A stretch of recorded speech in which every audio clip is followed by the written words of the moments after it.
Okay, so you've sent the deregistration letter and you're a little bit jolty and concerned that the local authority might get in touch with you.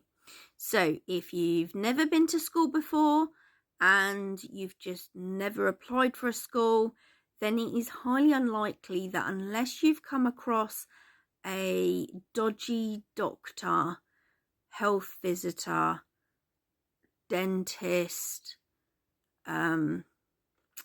neighbour, family friend, that maliciously puts in a referral, then you can rest assured you're very unlikely to be contacted by the local authority.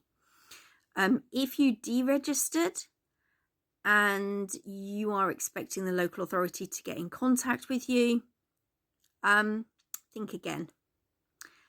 Local authorities up and down the country are so oversubscribed because they don't employ enough staff and because they don't actually have a duty to contact you if you've stated that you are electively home educating.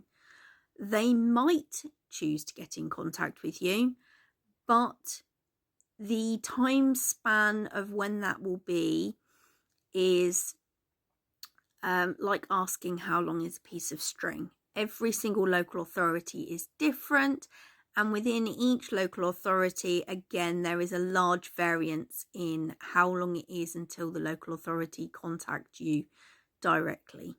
So when they do contact you, what they should be doing is an informal hello, just to let you know I'm here. If you need me, just let me know. I'll point you in the right direction.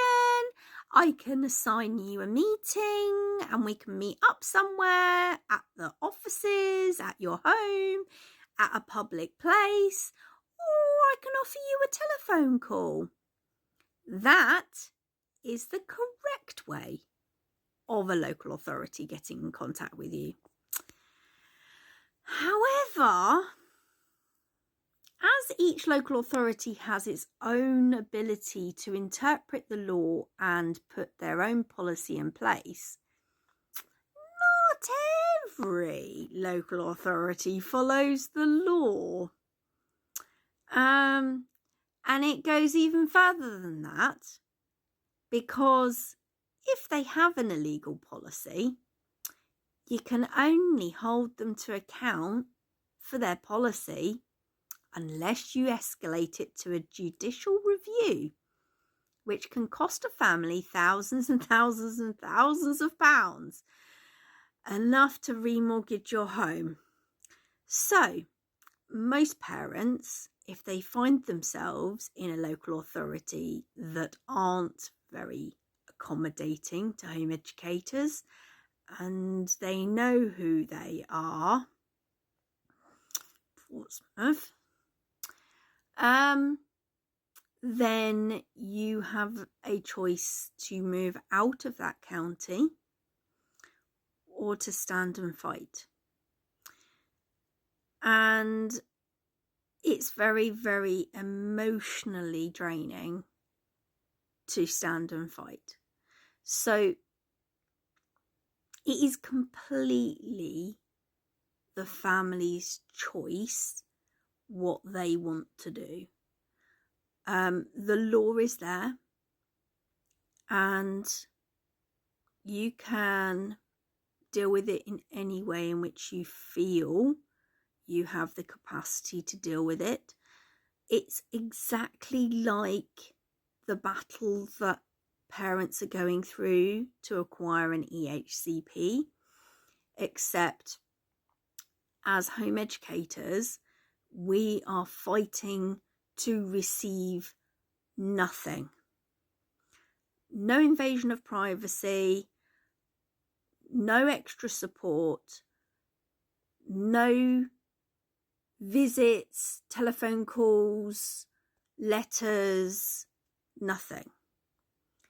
People trying to fight for an EHCP are trying to fight also for what they are legally entitled to. We are legally entitled to GDPR rules being followed, Human Rights Act, Article 8, a right to a private family life. And when you take into perspective that there are many, many, many local authorities out there who are doing what they're supposed to be and supporting home educators, not treating them with suspicion, not going against British values to declare them as guilty until they can prove themselves innocent, then you kind of wonder why there are 2 or 3 very, very, very, very horrible local authorities out there who make it their mission to misuse taxpayers' money to hunt down innocent parents, most of whom are actually qualified teachers. Sorry to say this, but they are. Being pursued for a school attendance order. Just saying, Kent. Yeah, so when should you reach out for help and support to the community? Now, from very, very, very early on, just before you deregister, I would suggest that you were already in contact with your local community. And you will normally find that there is somebody who is a bit long in the tooth that's been hanging around supporting those who are new to the community. Those are the first people you should reach out to if things go wrong and they're not textbook. The next people that you should reach out to is one of the national groups like Educational Freedom, Education Otherwise. And yeah, get yourself a good lawyer if you want to fight it. But, you know, it shouldn't come to that, because 95% of the country's local authorities actually do a pretty good job. It's just that we tend to moan about the ones that don't. And as you've probably noticed under a very hushed breath, I have mentioned 2 of them.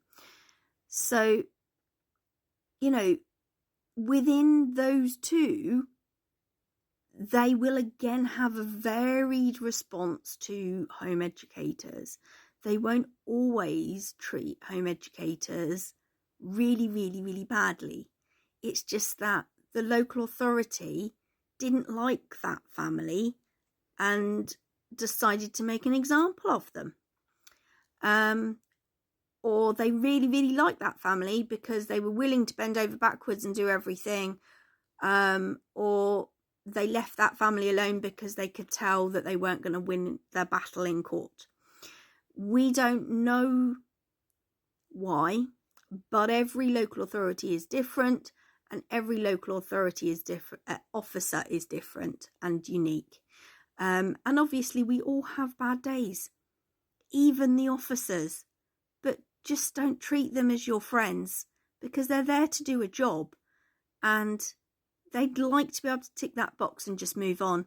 So yeah, make it obvious that you know the law, you know your responsibilities, and they are less likely to make an example of you, because they will be less likely to win at court if it ever did get to court, and they know it. So make sure that you are recording everything. In my next video, I'll go through a little bit more in communications with local authorities.